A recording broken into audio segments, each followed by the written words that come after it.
had one of the most thrilling endings to a March Madness game maybe ever. Rarely do you get a back and forth to end a game like this.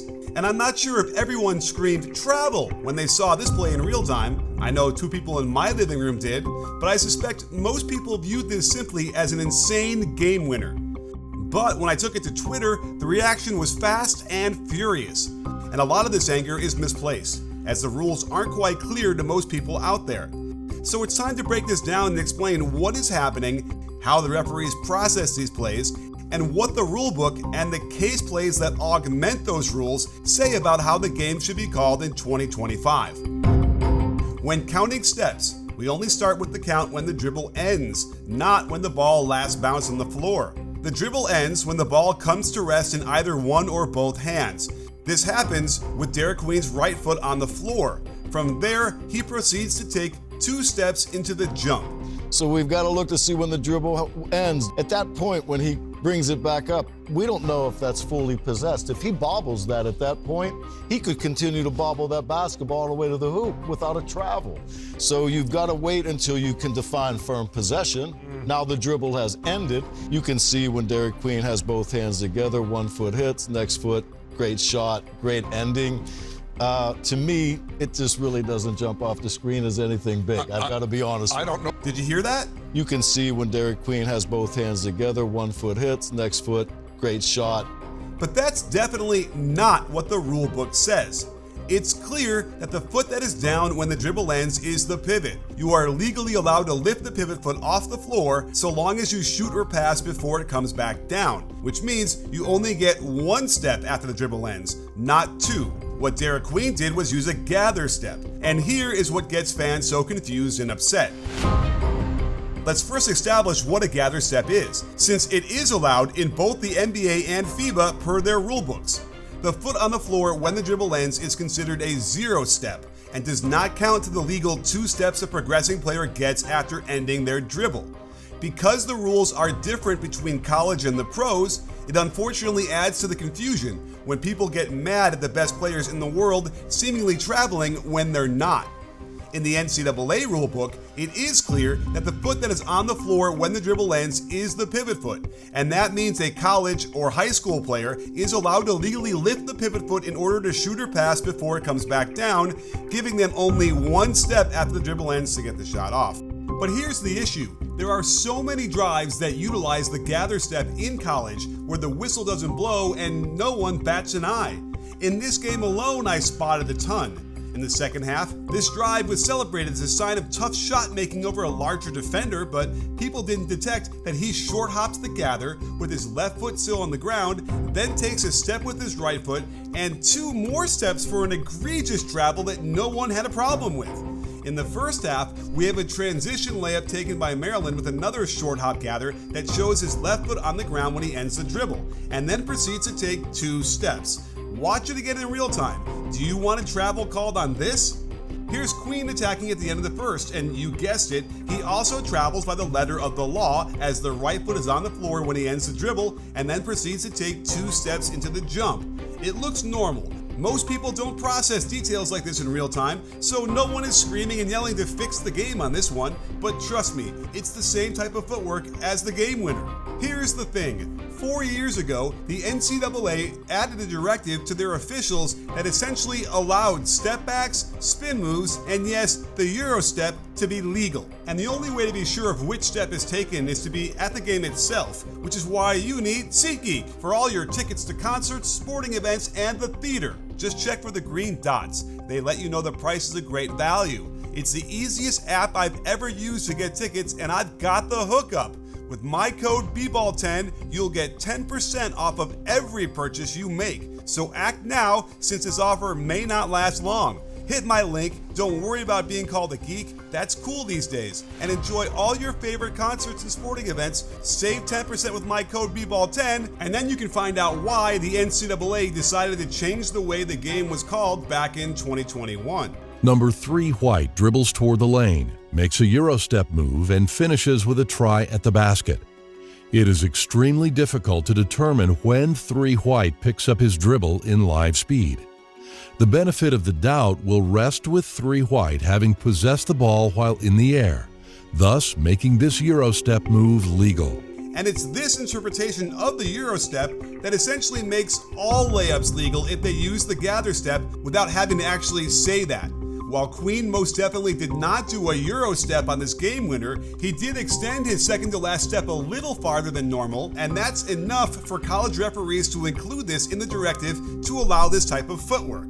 Hence, we got a really nice Euro in this game, the whistle didn't blow, and everyone agreed how nice a move it was despite using a gather step to complete. Queen also did the same move, and again, it's not a travel based on the new case plays released several years ago. Plus, there is no limit to how long he can take in executing this footwork. So he can balance on that right foot for as long as he likes, so long as he doesn't violate the 3-second in the lane rule. Here's an example of how a spin move would have been called a travel under the letter of the law, since his left foot is down when the dribble ends, making it the pivot foot by rule. And then he proceeds to lift the pivot foot legally, but then puts it back down illegally before shooting it. But everyone agrees that this type of spin move is so normal that it should be allowed, and so the refs do so. Again, I don't think people realize how often the gather step is utilized in both college and high school, and since no one even notices most of these, there is no reason for people to think the game is being ruined, since this footwork has been prevalent for decade upon decade.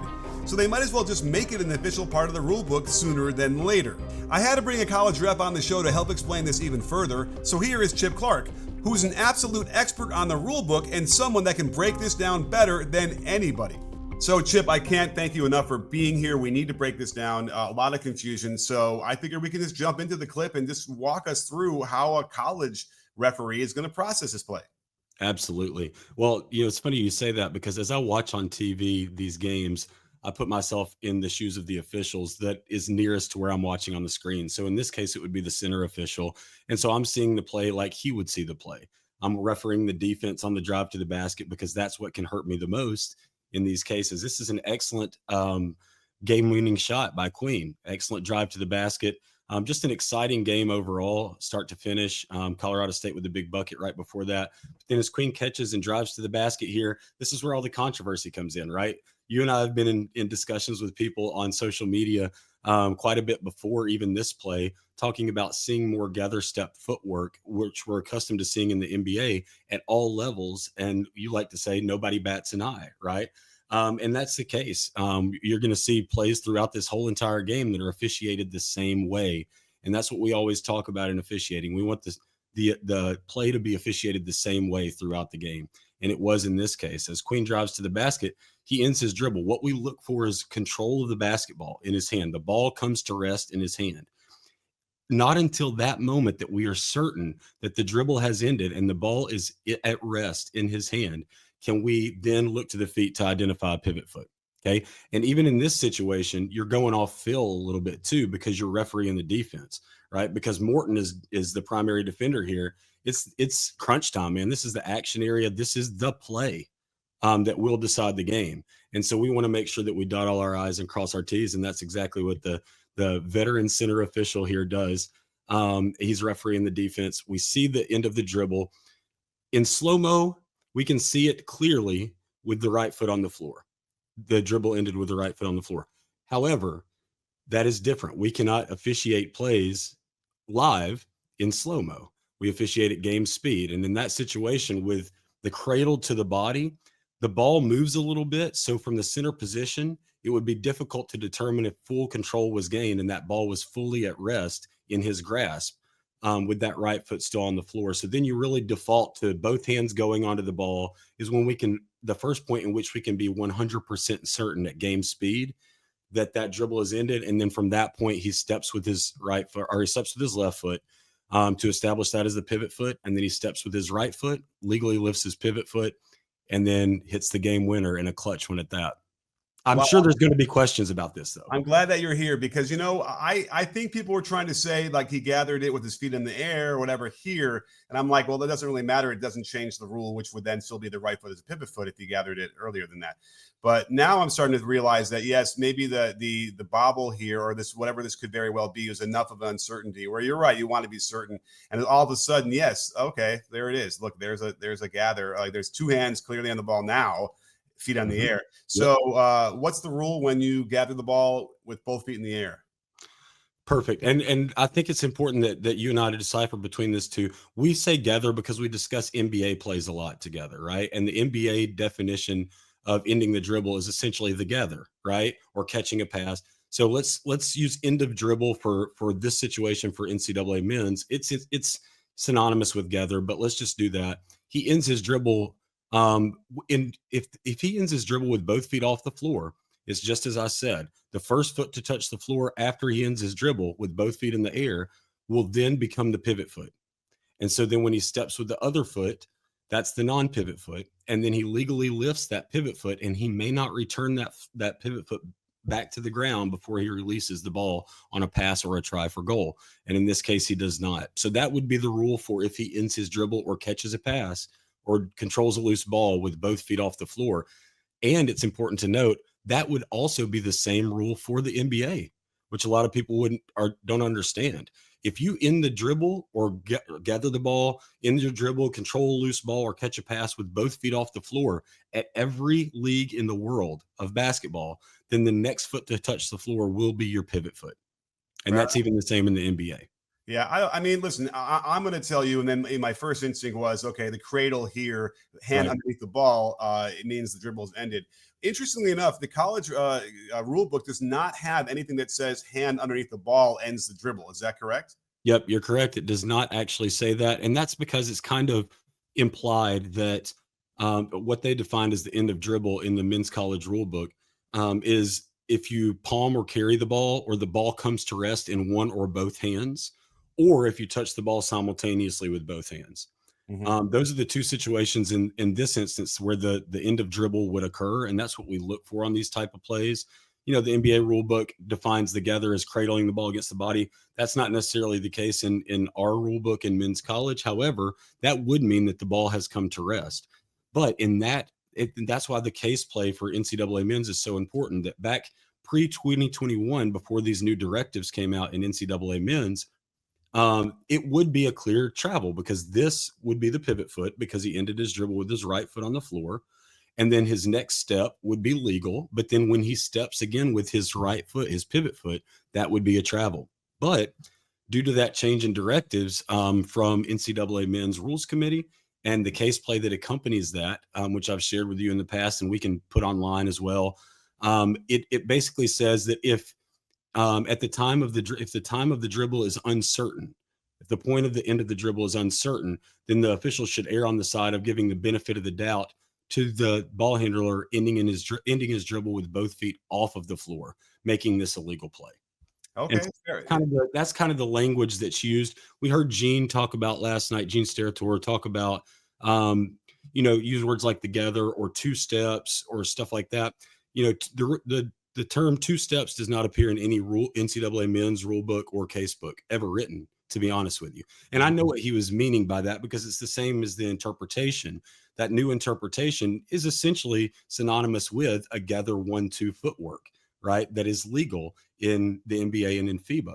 Mm-hmm. So the interpretation is the same, but if we're getting super technical with the definitions that we're using, we would use end of dribble and we would not use one step or two steps. We would talk about the pivot foot being identified and then return to the floor for a travel.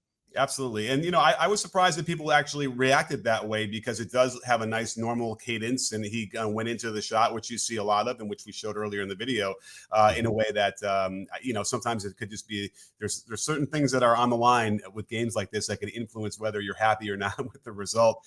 And I also think that this is just a precursor especially with the directives that they've to include the Euro step and the spin moves and step backs. I just feel like the gather step is simply going to be codified in the rule book sooner than later, and they'll just have to accept that. Yeah, well, it's interesting you say that, because back in 2021, 2022, when the NCAA Men's Rules Committee put out these new directives for Euro steps, spin moves, and step back moves to make the majority of those plays legal at our level, they did announce that there was very little support to moving towards the NBA traveling rule. However, I feel like the same as you. I feel like things are moving that direction. And get it. We get it, right? Me and you talk all the time. A lot of our friends talk all the time about how some of that frustration comes in, and I empathize with this. from fans, some of the frustration comes in because there's different traveling rules for different levels. And we talk all the time about maybe a universal traveling rule at all levels.